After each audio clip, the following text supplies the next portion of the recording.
Hi, David from Electric Teaching here, and we're going with part 2 of our version 2 of shell versus washer. Trying to do a slightly more difficult problem here. And we've already done the washer method of the area bounded by 2 root x, that's the purple graph going this way, and 2x right here. The bounded area is this little red part, and we've wrapped it around x equal 2 line. We've rotated it about x equaled 2 lines. So if that wrapped around, it created this type of washer, which had a dy, and we calculated the big R and little r, and we got our answer. Now I'd like to compare this to doing the shell method.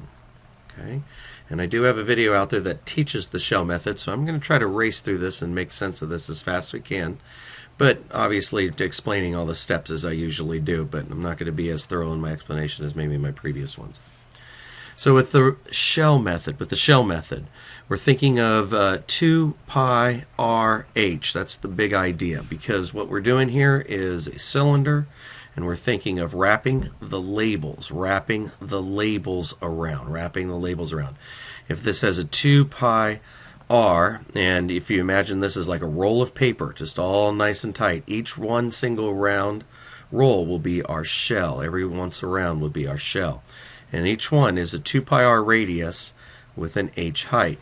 And if we unraveled it, it would be a rectangular area that we're basically summing up in a three-dimensional from the outside in, or sometimes from the inside out, depending on the mathematics. We'll take a look. So our formula then is 2 pi integral r times h. And what we need to figure out is we need to know what the r and the h are. So let's take a look at this. The radius. I always like to start with the radius. The radius on each one of the circles. Okay, of the shell that I'm going to use is going to be controlled in a horizontal method. And I want to take a look at actually one of these shells here, or one of these labels, as I like to say sometimes. So let's imagine right about the middle of this had a wrap around it that didn't go all the way down. And this label part right here, didn't go all the way down. The shell did not go all the way down, did not go all the way to the top of the cylinder, but wrapped around just like this to a symmetrical side with the exact same height. And first thing you want to notice is that's the height, just like over here on the cylinder, just like in the cylinder. Okay, so let me draw the top part of it, Now we can take a look at our radius. Again, this would be back around the other side as well. But this is an example of one of those labels or shells that I'm peeling off, or sticking on to create this volume. So this is an example of one. The height, as I mentioned, goes from the top of the square root x, the height right here as I showed, looks like it goes from the top of the square root x, the 2 root x graph, to the 2x line. So that's our height. I can see that. I already got an idea of it. The radius on this, let's just call it straight out to here. Looks like I could call it to any point on the x line, the 2x line, or any point on the root, the 2 root x line, and it would be the same idea. The radius is controlled by this x equal 2 line. I always tell the students it looks like it wants to be a full 2, but we have to subtract off this x coordinate. So let's write that.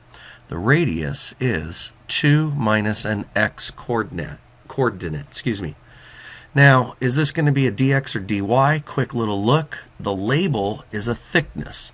We would put on this label with a horizontal thickness that's dx. And with shell method, once I get the radius, I usually stop as soon as I get a variable in here. And that matches the idea that we need a dx. H, height, as I already said, looks like it's the 2 root x minus the 2x graph. There is the height of one of these shells. And just like before, we're going to do an infinite sum. Looks like if we do it in a numerical method, we're going to be going from 0 and the outside of this object into the inside of this object, but it's hollow on the inside. So we're only going to run this from 0 to what looks to be the last value will be 1. the last value. Looks like it'll be 1. I don't want to run it further in because then that's like there was an area in here that was wrapped in, but it's hollow. So I'm only going to run it from 0 to 1, have the 2 pi on the outside, the radius is 2 minus x, and now the height is 2 root x minus 2x, and this is a dx. So now I just got to clean this up and get our integral. Never try to do, whoops, not 2, excuse me, but I'm running that 0 to 1.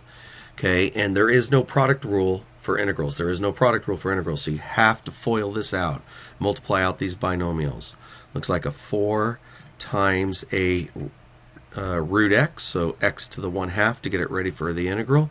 Distributing again, the outsides look to be a negative 4x. Insides looks like a 2 and an x times root x. So that's x to the 1 and x to the 1/2. That's x to the 3/2, x to the 1.5. So that's a negative 2, x to the 3/2. And the last term there, make sure that 3 is clear. The last term is a positive 2x squared. Positive 2x squared. Let's go ahead and integrate. 2 pi. Add 1. I always want to put an opening here, rewrite the 4, work the exponent, and then flip and multiply. It's a safe way of never making a mistake. If I add 1, it's 3/2. If I flip and multiply, it's 2/3. Minus, this one's a little bit easier, add 1, 2, so 2x squared. This one, same thing with the little bit tricky exponent. Let's go ahead and rewrite the 2 so we don't lose it. Work the exponent, add 2 over 2 to make that 3/2 plus 2 over 2 makes 5/2. Flip and multiply. And the last one is, looks like 2/3.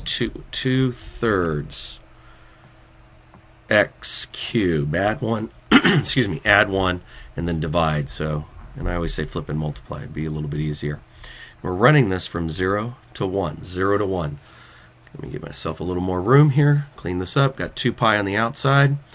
Okay, and if I plug and chug a 0, everything is 0. So the real answer is just the plug and chug of the 1 instead of f of 1 minus f of 0. When you look at textbooks, they'll write it that fundamental theorem of calculus that way. So plug and chugging of 1, we get 8/3 minus 2. What's that? 4/5 minus 4/5. And over here plus 2/3. Kind of working like common terms here, like positives. So we got 10/3, and the negatives, this is what's that, 10/5, right? That's a 2, right? So this is 10/5. So I got minus then 14/5, if I'm doing that correctly. It looks like minus 14/5.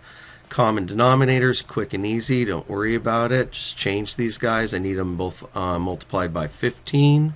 Or by 5 to make 15, and this one by 3, multiply both by 3, that's then 42 over 15, and then our final answer is 50. Work the numerator here. 50 minus 42 is 8/15 on the inside, and we had the 2 pi on the outside.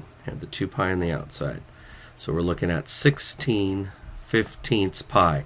Total volume in cubic unit measurements, 16/15 pi, which I want to double check to make sure I've done this right, does match our washer method. So I hope that gives you an example of a washer versus shell. And I'm David from Electric Teaching. I hope that I have helped.